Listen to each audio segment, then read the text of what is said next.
É chato. Boa noite, turma. Desculpa aí, mas eu não estava conseguindo me conectar de jeito nenhum. De jeito nenhum. Vocês estão me ouvindo bem?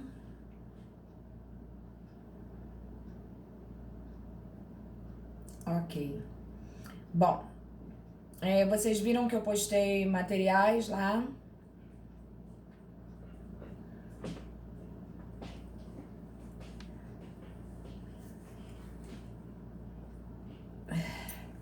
Gente, primeiro, estão todos bem, né? Acredito eu, todos sadios. E espero sinceramente que continuem assim, né? Vamos iniciar nossa aula de NPJ Cível, né? E vamos dar sequência ao nosso aprendizado. Bom, primeiramente, eu queria ver com vocês o seguinte. A nossa turma, eu já falei para vocês, é uma turma muito grande. É uma turma de 50 alunos. E eu tô percebendo que a maior parte dos alunos não estão comparecendo à aula. Sei que nada vocês têm a ver com isso, mas se fosse possível vocês contactarem os colegas, vocês que têm mais contato, né? E avisar, né, que também é uma forma de avaliação, uma vez que a presença em sala de aula era indispensável, aqui também não é diferente, porque nós estamos, né, apesar de ser virtual, numa sala de aula também. Então, para que os colegas não saiam prejudicados, se vocês puderem efetuar esse contato, vai ser maravilhoso, né?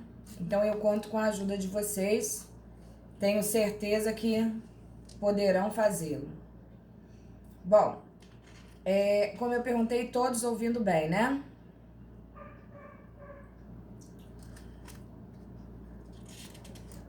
Alguém fala comigo aí para ver se eu estou ouvindo vocês bem?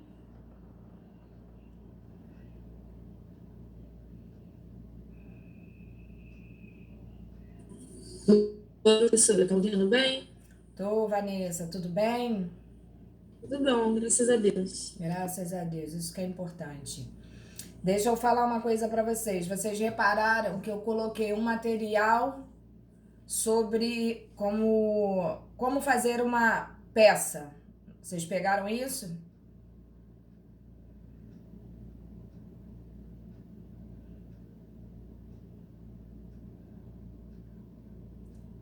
Alô? Sim, ok. Vocês repararam que eu postei também um terceiro material?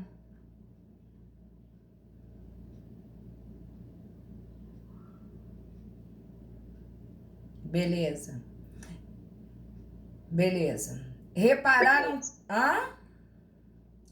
Repararam também que eu postei um caso concreto?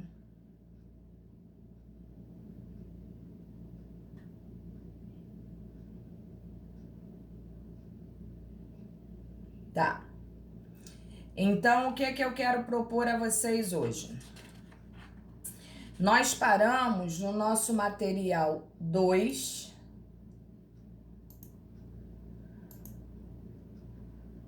Não foi isso?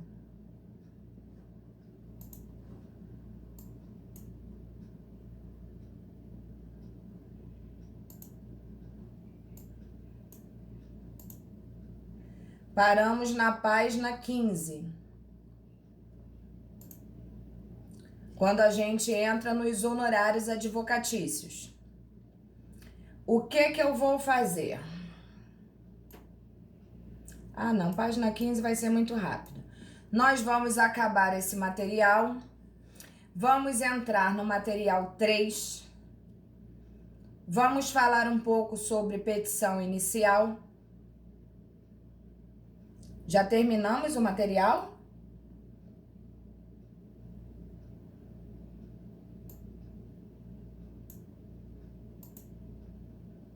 Ah, é verdade. Professora, boa noite. O material 2 já terminou.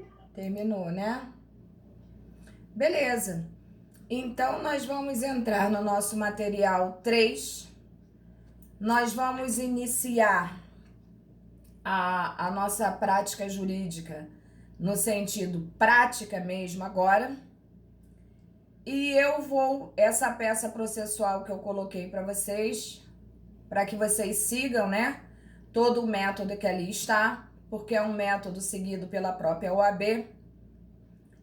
E eu gostaria que vocês tivessem em mãos o caso concreto aí, Rapunzel.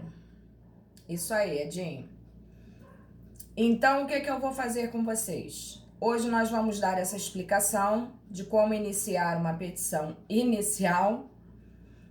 E eu vou dar até semana que vem, segunda-feira, para vocês estarem enviando para o meu e-mail essa peça processual pronta, digitada e em PDF. Quando vocês enviarem para mim, vocês vão enviar em PDF. Por que em PDF? Para quando chegar a mim, ela não chegar toda desformatada. Então, vocês vão fazer a peça. Eu coloquei lá o bisuário para vocês. E vocês vão enviar essa peça. Eu hoje vou orientar vocês em todos os sentidos. E nós vamos fazer essa peça processual, que vai ser uma forma de avaliação de vocês. O que eu quero falar para vocês, primeiro, é que vocês mantenham a calma. Segundo, que obviamente quem não está participando da aula vai sentir uma dificuldade muito grande. Porque quem está participando já vai sentir. Outra coisa muito interessante.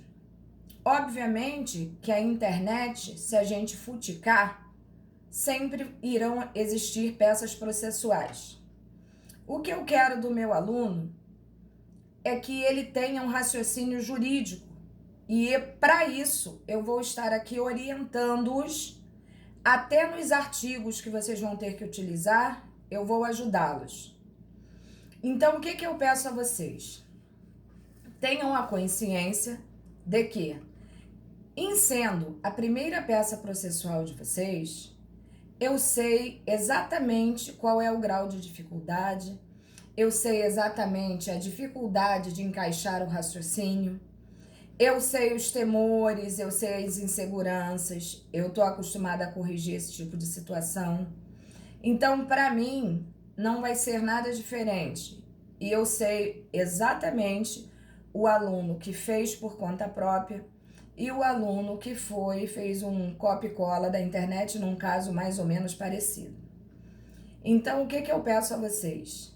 A responsabilidade é de vocês. E eu, muito sinceramente, a minha única preocupação é o fato de vocês verdadeiramente aprenderem, tá? Dar nota 10, 9, 7, 5, 11, para mim, não tem problema nenhum. A minha importância dentro daquilo que eu penso, né, é exatamente vocês saberem o que vocês estão fazendo. Então, eu conto com vocês com esse comprometimento. Eu não tenho problema em vocês não saberem ainda certas particularidades. Eu sei o grau de dificuldade. Vou relevar, vou reconsiderar, vou perceber tudo. Então, não tenham medo, façam da maneira como vocês sabem, entendem, porque eu não esqueço que essa é a primeira peça processual. Então, obviamente, eu não espero que cheguem aqui peças com brilhantismo excessivo. Não espero que chegue aqui sem nenhum tipo de erro. É comum, é normal. Anormal é se isso não acontecer. Então, tenham calma, tenham paciência. Estão com dúvida? Podem me ligar, podem me perguntar pelo zap. Não tem importância nenhuma. Eu tô aqui para isso. Bom, então vamos lá iniciar o nosso material 3 aí. Qualquer dúvida que vocês tenham, vocês já sabem o que tem que fazer, né? Então vamos lá. Petição inicial, acabamos de entrar no nosso material. O Poder Judiciário não dá início a processos de forma espontânea. É a parte quem deve provocar o Estado para que uma demanda se inicie. Constitui regra do direito brasileiro por a inércia da jurisdição. O que seria a inércia da jurisdição? A jurisdição não pode entrar, o Estado não pode, em tese, entrar com um processo para você, né? Você tem que se manifestar, você tem que provocar essa jurisdição para que o Estado efetivamente atue. Bom, o Estado pode se negar a receber essa peça processual? Também não. Uma vez que ele atraiu para ele o monopólio da justiça, ele não pode se esquivar de receber uma petição, seja ela que nível for. Professora, então não existe ação improcedente? Gente, não existe ação improcedente. O que vai ser procedente ou improcedente é o pedido que foi feito nesta ação. Agora, recusar o recebimento da ação, o Estado não pode fazer isso. Ele tem que abraçar todas as causas, independente de quem as peça, né? E depois, posteriormente à análise dos fatos ali narrados, é que ele vai efetivamente atuar, dizendo se seu pedido procede ou não. Bom, assim, o processo começará por iniciativa da parte interessada, que a gente chama de parte autora, por meio de um ato processual que recebe a denominação de petição inicial. Por que petição inicial? Porque é ela que vai dar início a todo o procedimento processual. Sem ela, não há início ao processo. Também chamada de exordial, peça inaugural, procenial ou peça vestibular. A nomenclatura fica a critério de cada um de vocês. Aqueles que gostam de maior rebusque, né? Procenial, exordial, não é isso? E para aqueles que têm uma simplicidade na mente, né? Eu, por exemplo, eu prefiro 1000 vezes falar peça vestibular, peça inicial. Eu acho que fica um contexto mais claro, né? Para quem não é bom entendedor, porque nem todos entendem de direito, nem seria possível, né?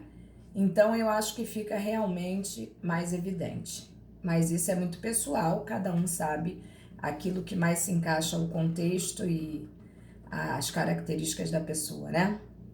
Então vamos lá. Além de instaurar o processo, a petição inicial identifica a demanda por trazer elementos identificadores da ação. Isso é muito importante.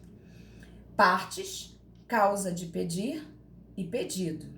Inclusive, eu coloquei o artigo aí para vocês no nosso material e eu gostaria muito que vocês observassem que a gente não tem o condão de decidir, por exemplo, entrar com a mesma ação, com a mesma causa de pedir, com o mesmo pedido e com as mesmas partes 2 vezes, se já houve decisão sobre aquele mérito.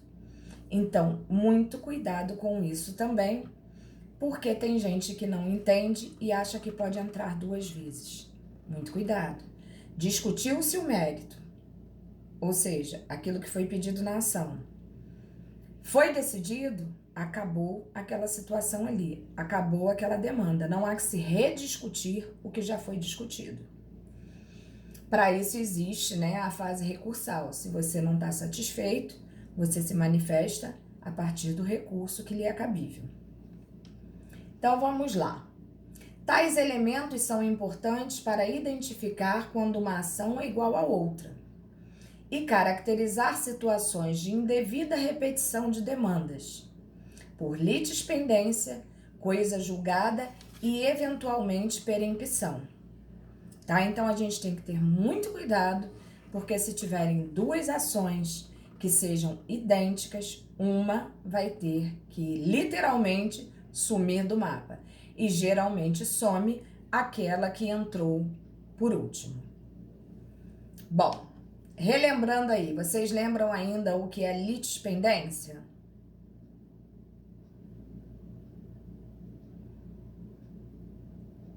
Lembram? Todos vocês estão fazendo processo civil, né? Beleza. Mas de qualquer forma, eu botei aí um lembretezinho para vocês.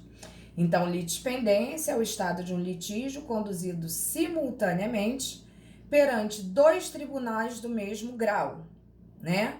Como, por exemplo, instância de primeiro grau, juízo a cor. Se existem duas demandas com as mesmas características em tribunais distintos, obviamente, um terá que sumir se valendo daquele primeiro que entrou. Então, isso é litispendência.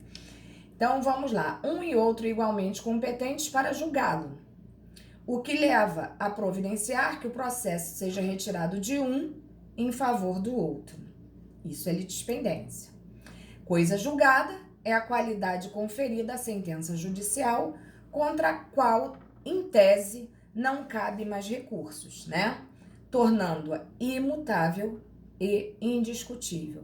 Foi aquilo que eu falei para vocês inicialmente. Se uma coisa já foi julgada, não há que se falar em novo julgamento na regra, tá? Perempção, espécie de prescrição ou extinção de um processo judicial ou administrativo em virtude de seu abandono durante certo tempo ou por inépcia da petição inicial. O que seria inépcia da petição inicial? Alguém aí sabe me dizer?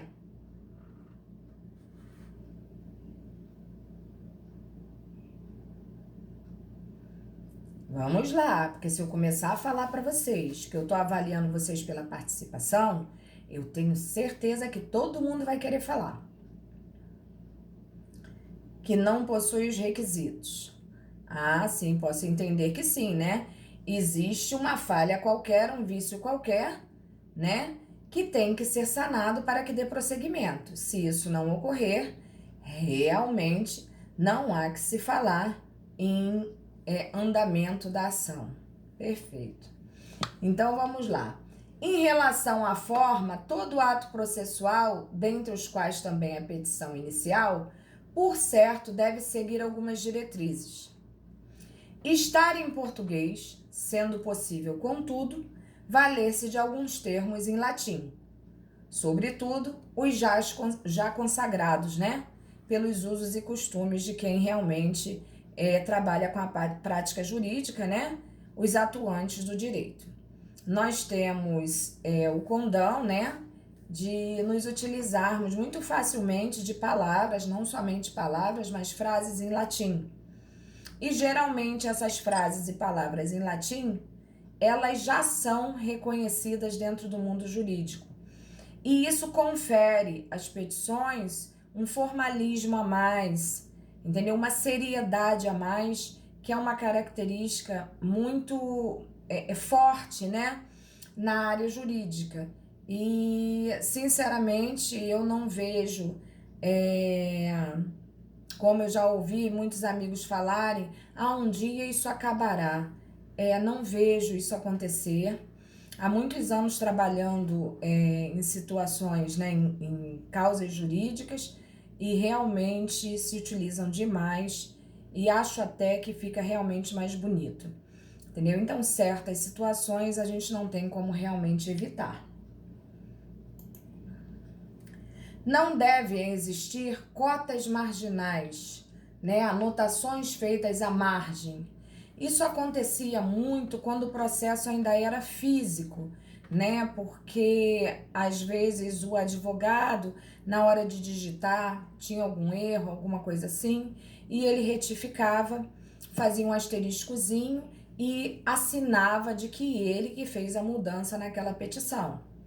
Mas isso não deve ocorrer.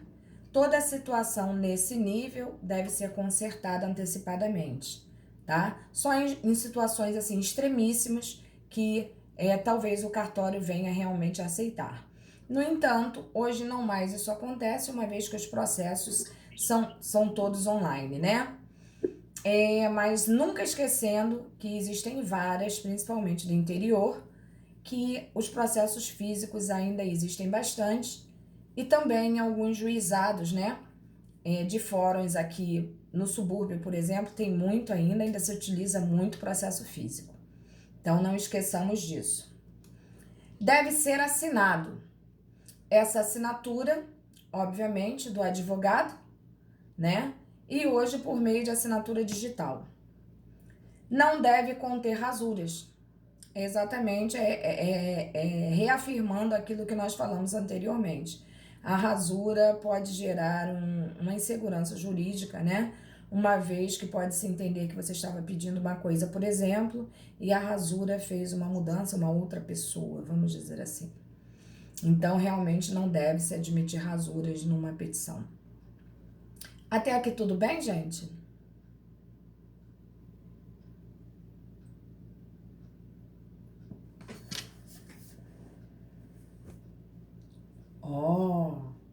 Muito bem. Ok. Então, vamos lá. Vale destacar que muitas dessas diretrizes, na época em que a tramitação dos processos se dava em autos físicos, nós já falamos, né? Com a informatização do processo, a assinatura por certificação digital é essencial para que a apresentação da petição seja feita ao judiciário. Também a presença de cotas marginais e de rasuras é inviável também, tendendo naturalmente a desaparecer a utilidade das previsões citadas acima, né? Mas, por enquanto, não vamos descartá-las, uma vez que, de repente, nós podemos peticionar em algum fórum do interior e ainda acessarem os processos de forma física, tá? Então, por gentileza, não esqueçam desses pequenos detalhes. Considerações prévias aí, ó. Dentre os diversos arrazoados que podem ser elaborados pelo autor, a petição inicial é, sem dúvida, o mais relevante por fixar todos os parâmetros da demanda. Sua redação merece máximo cuidado, já que uma falha na elaboração da petição inicial, como a ausência de um determinado pedido, pode acarretar vários prejuízos ao autor. Então, olha só, o que a gente tem que entender é que a petição inicial, ela sempre será a peça do autor. É aquela fase do processo que a gente chama de fase de conhecimento, né? É a fase em que, pelo menos, o autor está apresentando todas as suas teorias, né? Respaldado nas provas que ele consegue colher para juntar aos autos, e dali ele vai tanto fundamentar os fatos narrados, como ao final vai pedir baseado naquilo que ele fundamentou sobre os fatos narrados. O que a gente tem que ter em mente é que tudo aquilo que você deseja pedir como uma forma da prática do seu direito, você não pode esquecer de fazê-lo. E também não pode esquecer de fazer exatamente o quê? Tudo que tiver no pedido tem que constar na fundamentação e nos fatos da nossa petição. Os fatos a gente tem que narrar cronologicamente, início, meio e fim. Aconselho a vocês a sempre começarem, por favor, com a data do fato ocorrido. Como, por exemplo, no dia 26 de maio, fulana de tal, autora da demanda, esteve na loja Ré, entre parênteses, Casa Bahia, pedindo ao gerente, aí você vai contar mesmo os fatos, entendeu? Você vai narrar os fatos como ele foi. Pedindo que fizesse a troca espontânea da geladeira que havia comprado em 3 dias e do qual tirou pela pronta entrega. Ao chegar em sua residência, ao ligar o seu aparelho, nada aconteceu. E aí você vai narrar que a geladeira não funcionou, que você tentou de todas as maneiras, né, resolver a situação, amigavelmente, administrativamente e que não conseguiu. Você vai narrar, mesmo, vai narrar. E essa narração, gente, não pode ter juízo de valor. O que é juízo de valor? Você não pode carregar em cima desses fatos de maneira assim, gerando peso aos fatos. Você tem que narrar ipsiliteris como ocorreu, tá? Você não pode falar, as Casas Bahia agiu de má fé, nada disso. Nos fatos, não. Nos fundamentos, aí sim, você pode usar todos os critérios de juízo de valor que você achar devido. Você pode falar que as Casas Bahia agiu de má fé, você pode falar que o seu cliente assumiu um contrato do qual o mínimo que ele esperava era o respeito, era a transparência, né? E aí você vai carregar naquilo que você vai travar a sua defesa, obviamente fundado na lei, na jurisprudência e na doutrina. Isso são os fundamentos. E tudo aquilo que você for pedir tem que estar fundamentado e tem que estar narrado nos fatos. Uma coisa justifica a outra.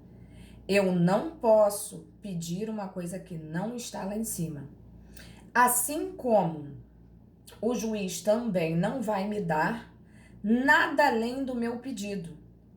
Ah, eu pedi 4.000, ele me deu 35.000. Não esperem isso, tá? Ele não pode decidir além daquilo que você colocou no seu pedido. Então, muito cuidado com isso, para que você não acarrete um prejuízo ao seu cliente. Preste muita atenção aos pedidos que serão feitos. Tranquilo até aqui? Hoje eu tô com muita vontade de falar, né? Aí vocês ficam só aí de orelha em pé e ninguém fala nada. Então, tá bom. Então, vamos lá. Beleza, Sara. Portanto, antes da entrega da petição judicial em juízo, por meio do protocolo ou da distribuição, esta última utilizada nas comarcas onde há mais de uma vara, o advogado deve estar seguro de que todos os aspectos da causa foram efetivamente abordados. Eu aconselho, inclusive, quando você tiver acabado a sua petição inicial, releia para averiguar possíveis defeitos, vícios, né? Ou alguma coisa que realmente esteja faltante. O advogado deve sempre explorar todos os fatos da causa e se valer de linguagem técnica apropriada, utilizando corretamente a nomenclatura dos diversos institutos jurídicos. Por exemplo, não confundindo citação com intimação. Gente, por favor, tomem cuidado com isso, uma vez que isso é uma forma do juiz e do promotor atuantes no processo perceberem o conhecimento desse advogado. E fica muito feio para gente utilizar termos equivocados, né? Quando, em verdade, todos nós sabemos os termos corretos a serem utilizados. Vocês ainda lembram a diferença de citação para intimação? Beleza. Ok. Bom, outro ponto relevante é o cuidado com o português. Não raro são encontrados no foro petições com graves erros gramaticais ou ortográficos. Pode ser realmente que aconteça de você estar digitando, né? Muita pressa, você vai lá e acaba digitando equivocadamente. Por isso a importância de você rever, de você reler aquilo que você colocou no papel. Deve-se ter muita atenção neste aspecto, sendo sempre conveniente a consulta a um dicionário e a uma gramática, caso o advogado tenha dificuldade em se encontrar em certos termos. Isso não é vergonhoso, né? Nós não somos obrigados a ser um dicionário ambulante. É muito mais vergonhoso é você realmente escrever erradamente. Então, esse cuidado a gente tem que ter, porque, lamentavelmente, nós escolhemos uma profissão extremamente formal e que não nos permite este tipo de equívoco. Então, muito cuidado, porque você se queima às vezes com situações tão simples de serem resolvidas, né? OBS aí. Em relação aos concursos e exames de ordem, este aspecto ainda possui maior relevância, já que a correção gramatical costuma ser um item determinante, né, na pontuação, portanto, determinante também na aprovação. Obviamente, a Ordem dos Advogados do Brasil não vai querer ter advogados que escrevem, por exemplo, criminal com U, né? Ou petição com SS. Então, muito cuidado com isso aí, gente. Muito cuidado mesmo.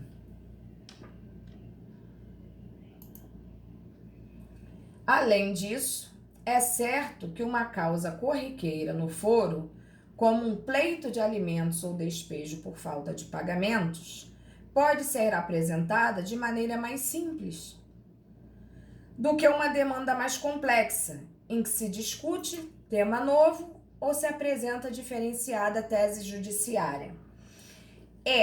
Isso aí, gente, vocês só vão saber realmente com a prática do dia a dia e com a vida jurídica de vocês. Quando a gente pega, por exemplo, um divórcio para fazer, não é assim desfazendo do trabalho do divórcio. Dá tanto trabalho quanto qualquer outra ação. No entanto, já existe um script, né, para o divórcio. Por que um script? Porque você já sabe que as pessoas querem se separar, não mais conviver. Você já sabe que se tiver filho menor, vocês têm que proceder de tal maneira. Vocês já sabem que se tiver bens a partilhar, de que maneira. Discussões como quem vai ficar com a casa, quem vai ter a guarda, isso tudo a gente sabe como funciona. E a gente sabe até como funciona a cabeça dos juízes em certas situações. Então fica muito mais fácil para a gente atuar em causas como essa. Agora, quando se apresentam demandas verdadeiramente singulares, né? Como situações mais modernas, que a lei ainda não é muito clara e que existe muita discussão, principalmente jurisprudencial, que a doutrina não se entende ainda quanto a certas questões. Esses assuntos demandam mais tempo, mais trabalho, mais pesquisa, porque não achem vocês que simplesmente a gente sai escrevendo no computador, né? E que aquele brilhantismo surge na nossa cabeça, assim, como se fosse uma dádiva divina. Não é assim, tá? Mas é óbvio que aquilo que demanda mais cuidado requer também mais tempo e, obviamente, mais trabalho. Então, a gente tem que ter muito cuidado nesse sentido para apresentar, nestes casos, uma petição rica realmente em situações que esclareçam a quem vai ler, que no caso o juiz, que vai decidir.